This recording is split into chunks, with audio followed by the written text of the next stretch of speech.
Your uncle's old Maruti 800's warranty ran out somewhere around 80,000 kilometers. But he probably drove his for another decade out of sheer stubbornness. And that mechanic in Lajpat Nagar who could fix anything with jugaad and parts of dubious origin. Beyond that, things start failing more regularly. Transmission gives up, engine gets temperamental, the whole machine begins its slow surrender to entropy. You and me come with a similar warranty, except ours is measured in heartbeats. Most mammals get roughly a billion heartbeats in their lives. Doesn't matter if you're a tiny shrew or an elephant, the budget is mysteriously consistent. The shrew, that tiny bundle of panic and metabolism, burns through its billion heartbeat allocation in about 2 years, heart hammering away at 600 beats per minute like a Sivamani drum solo. An elephant, same billion beats but spread across 70 years of leisurely 30 beat per minute thumping. Same bank account, wildly different spending habits. A hummingbird's heart hits 1,200 beats per minute during flight. It's basically speedrunning existence. A Galapagos tortoise plods along at 6 beats per minute and was probably middle-aged when your great-grandparents were born. Adwaita, the Aldabra giant tortoise who lived in the Alipur Zoo in Kolkata, was estimated to have been born around 1750. That means he was middle-aged when the British were still figuring out how to properly exploit India. He survived the entire Raj, witnessed independence, watched India win the Cricket World Cup for the first time, and finally died in 2006 at roughly 255 years old. His heart, beating at that leisurely reptilian pace, stretched the same billion heartbeat budget across a quarter millennium. When Advaita was born, the Taj Mahal was still gleaming white. When he died, people were uploading conspiracy theories about it to YouTube. A blue whale's heart is the size of your uncle's old Maruti 800 and beats so slowly you could take a nap between pulses. And underneath all of this, there is actual mathematics. A scaling law that connects the heartbeat of a mouse to the metabolism of a city to the lifespan of a company. The same equation, which raises an uncomfortable question about what kind of universe we are living in and makes us confront the uncomfortable truth about biology.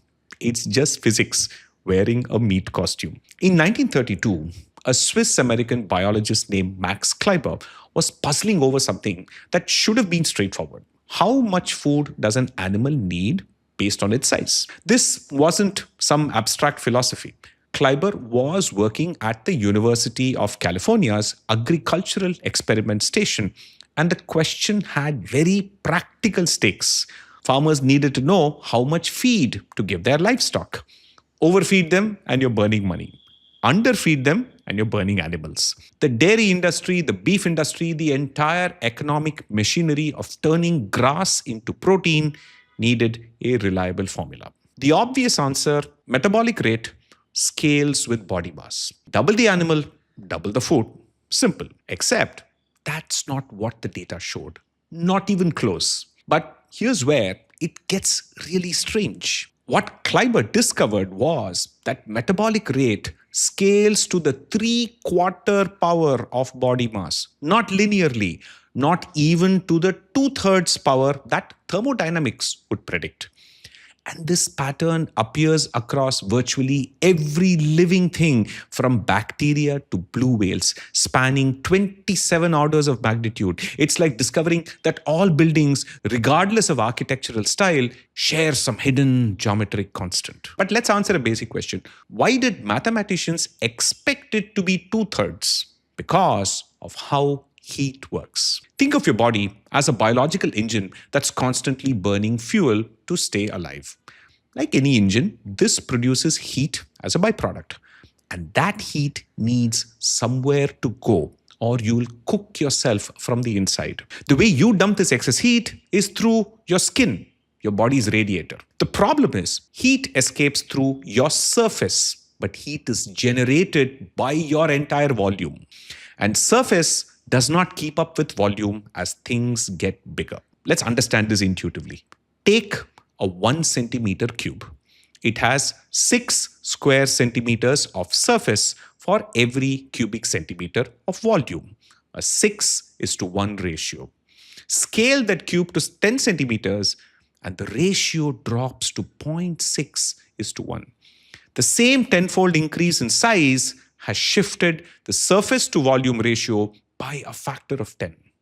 Now imagine scaling up a mouse to the size of an elephant while keeping everything else the same. Its heat production would increase by a factor of 1,000,000, but its surface area would only increase by a factor of 10,000. The poor creature would overheat catastrophically, like trying to cool a bonfire with a hand fan. This is why elephants have those magnificent ears. They need the extra surface area to dump heat. It's also why Godzilla is structurally impossible. The square cube law is non-negotiable, and no amount of radioactive mutation changes the physics of load-bearing femurs, which are your thigh bones. Galileo figured this out in 1638, pointing out that nature cannot produce a horse as large as 20 ordinary horses unless by miracle or by greatly altering the proportions of his limbs. So everything we knew about physics said metabolism should scale to the 2/3 power. But Kleiber found 3/4. Somewhere, biology found a cleverer solution. For decades, this was biology's dirty secret, a pattern everyone could see, nobody could explain, and most people quietly ignored because it didn't fit any existing theory. Then came Geoffrey West, a theoretical physicist who got bored with quarks and decided to annoy biologists instead, which is exactly the kind of interdisciplinary mischief that produces interesting science. Working with ecologists James Brown and Brian Enquist, West proposed that 3/4 power scaling emerges from the fractal geometry of distribution networks. Your circulatory system, the branching pattern from aorta down to capillaries, is not just for plumbing. It's a space-filling fractal optimized by billions of years of evolution to deliver resources to every cell while minimizing the energy cost of pumping. The mathematics of optical branching networks naturally produces 3/4 power scaling. The same geometry governing how a tree distributes water to its leaves governs how your heart distributes blood to your tissues, governs how rivers branch into tributaries, governs how lightning finds its path to ground. Biology is built on fractal geometry, and once you see it, you cannot unsee it. But West did not stop there. A city is, in some meaningful sense, a superorganism. It has distribution networks, roads, power lines, water pipes that function like circulatory systems. And when you plot urban metrics against city population, the same 3/4 power magic appears. Infrastructure costs scale sublinearly with population. Double a city size, you don't need double the roads or double the power lines. Cities are more efficient per capita as they grow. But, and this is the knife in the cake, socioeconomic outputs scale superlinearly, meaning double the city's population and you get more than double the patents, more than double the GDP, more than double the restaurants, also more than double the crime, more than double the disease, more than double the pollution. Cities are accelerating systems. They run faster as they grow. A person in Mumbai walks faster, talks faster, and metabolizes urban life at a higher rate than someone in a smaller town. West applied the same framework to companies and found something grimmer. Companies scale like organisms, not cities. They're bounded, mortal systems. As they grow, they slow down. Bureaucracy accumulates like arterial plaque. Innovation per employee decreases. And eventually, like all metabolic systems running on a finite energy budget, they die. Half of all publicly traded companies disappear within 10 years. The expected lifespan of a Fortune 500 company is about 40 years and shrinking. The mathematics of mortality does not care whether you're made of cells or org charts. But here's the question. So what does all of this mean for you personally? For a mammal our size, we technically should be dead by 40.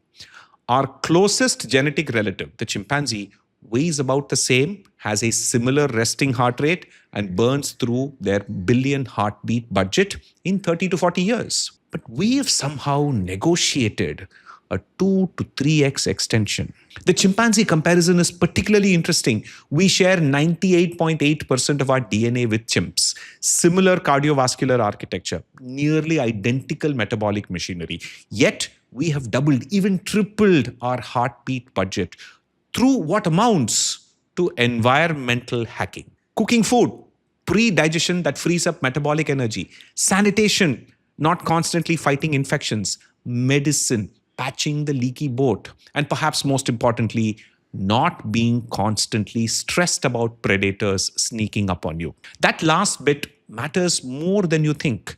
Chronic cortisol exposure ages both chimps and humans through the same epigenetic pathways. But we've built societies where most of us don't have to worry about being someone's lunch. And now here's where the heartbeat hypothesis gets deliciously complicated.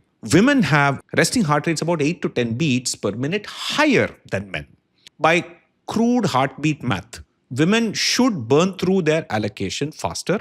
They should die younger. Instead, they outlive men by 5 to 7 years across virtually every population studied. The cardiovascular gods, it seems, have a sense of irony. The answer lies in what your heart is actually doing with those extra beats. Estrogen acts as a biological cardioprotector until menopause, reducing arterial stiffness, improving cholesterol profiles, dampening the inflammatory cascade that turns healthy arteries into calcified pipes. In short, women on average tend to have healthier hearts. Men's hearts beat slower but harder, pushing against progressively resistant plumbing. Women's hearts take smaller, more efficient sips. It's the difference between a diesel truck and a hybrid. The truck might have lower RPMs, but it's hauling a lot more oxidative stress. And then there is behavior. Testosterone encourages the kind of risk-taking that ends in emergency rooms. The survival gap starts making biological sense when you consider that. The heartbeat budget isn't just about quantity. It's about the metabolic interest rate you're paying on each beat. So we're back where we started. Roughly a billion heartbeats allocated at birth, like some cosmic trust fund. The shrew burns through hers in 2 frantic years of 600 beats per minute panic. The Greenland shark stretches his across 4 centuries of cold, sluggish indifference. And you're somewhere in the middle, but with a cheat code no other animal possesses. You can change the terms of the loan. Move more, but not frantically. Regular aerobic exercise, the kind that makes conversation difficult but not impossible, actually lowers your resting heart rate over time. Check your heart rate right now. What is it? Elite athletes walk around at 40 to 50 beats per minute, effectively stretching their heartbeat budget across more calendar years. The math is counterintuitive. You increase heart rate when you exercise, but that spend buys you cheaper heartbeats for the rest of the day. Build muscle. Skeletal muscle is the largest glucose sink in your body, and every kilogram of it acts like a metabolic buffer that your heart does not have to compensate for. Resistance training rewires your insulin sensitivity, meaning your pancreas works less hard, your blood vessels stay pliable, and your heart beats against a more cooperative system. 2 sessions per week of lifting heavy things reduces all-cause mortality by about 20%, independent of cardio. Muscle tissue soaks up circulating glucose and triglycerides that would otherwise clog your arteries. Stop marinating in cortisol. Chronic stress is the metabolic equivalent of running your car engine at the red line while parked and in neutral. Your heart beats faster, your telomeres shorten faster, and your arteries calcify faster, all while you're just sitting in traffic fuming. Meditation, adequate sleep, learning to distinguish actual threats from email and social media notifications. This is simple cardiovascular mathematics. Eat like you have mitochondria to protect. The colorful stuff, berries, leafy greens, vegetables, turmeric, the entire Indian spice cabinet helps neutralize free radicals your metabolism generates with every beat. Prioritize protein and fiber over refined grains. Your body works harder to process protein. 20 to 30% of protein calories get burnt just digesting them. Don't smoke. Each cigarette charges compound interest on your cardiovascular loan, arterial damage, forcing your heart to beat harder against stiffer pipes. Maintain friendships.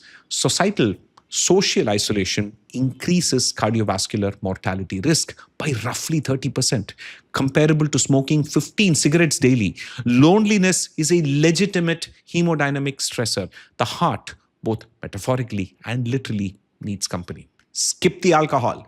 Remember when people used to say red wine is heart healthy? The latest meta-analyses are clear. No safe level exists from a pure health perspective.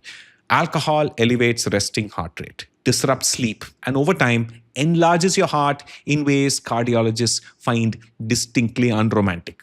The billion heartbeat hypothesis is not a death sentence or countdown clock. It's a reminder that you're playing the same biological game as every animal that ever lived. But you have better tools. The mouse cannot choose to meditate. The elephant cannot decide to take up weight training. You can. Your heart will beat roughly 100,000 times today. Whether you spend those beats doom scrolling social media or hiking with friends. Whether you're getting angry watching Arnab Goswami on TV or laughing at something absurd with your child. The budget is fixed. The expenditure is yours. Use them well.